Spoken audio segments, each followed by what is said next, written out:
Falsafah sebenarnya adalah salah satu ciri asas Al-Quran, tetapi subjek ini telah lama dijadikan haram. Apa itu falsafah dan siapa ahli falsafah? Falsafah ialah satu aktiviti yang dilakukan oleh mereka yang berusaha untuk memahami kebenaran asas tentang diri mereka sendiri, dunia dan hubungan dengan dunia. Berfikir adalah ciri falsafah yang paling penting. Dan sikap tertanya-tanya, merenung, berfikir dan tidak menerima sesuatu secara mudah, mengagumi sesuatu dan bertanya soalan tentang perkara itu. Ahli falsafah umumnya menggunakan pelbagai kaedah untuk mencapai pengetahuan mereka, termasuk analisa dengan akal sihat dan penyoalan kritis. Falsafah berkaitan dengan semua bidang kehidupan sains, undang-undang, perniagaan, matematik, kewartawanan dan setiap bidang yang lain.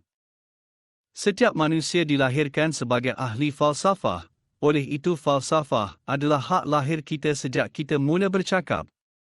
Kita sentiasa bertanya dan kita terus melakukannya sehingga kita mati.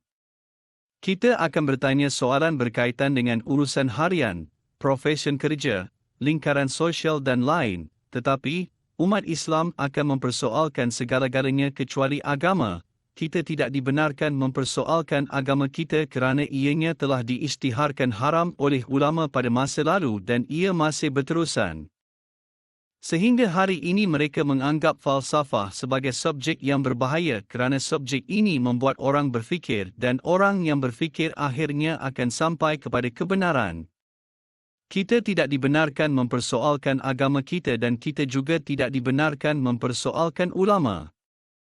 Ringkasnya, kita tidak dibenarkan berfikir sendiri dalam soal agama. Namun, Al-Quran sentiasa dan berulang kali meminta kita untuk berfikir dan memahami. Jadi, ulama kita melakukan semua pemikiran untuk kita dan mereka membawa kita daripada kuasa besar dunia dan maju secara saintifik untuk menjadi pengemis tamadun moden ini. Lebih daripada 60% dunia Islam sedang bergelut dalam kemiskinan. Kita perlu membaca sejarah kita supaya kita mendapat gambaran tentang bagaimana kita akhirnya menjadi orang yang tidak berpendidikan di dunia moden ini. Sains berkembang pesat pada zaman keemasan Islam. Baghdad menjadi pusat falsafah sains yang terpenting di dunia. Baitul Hikmah telah ditubuhkan di Baghdad. Universiti Baitul Hikmah menjadi tuan rumah kepada umat Islam dan bukan Islam yang berusaha untuk menterjemah dan mengumpulkan pengetahuan sejarah manusia. Idea-idea penting dari seluruh dunia datang bersama-sama. Era emas Islam melahirkan ramai ahli falsafah dan falsafah merupakan satu subjek yang berkembang.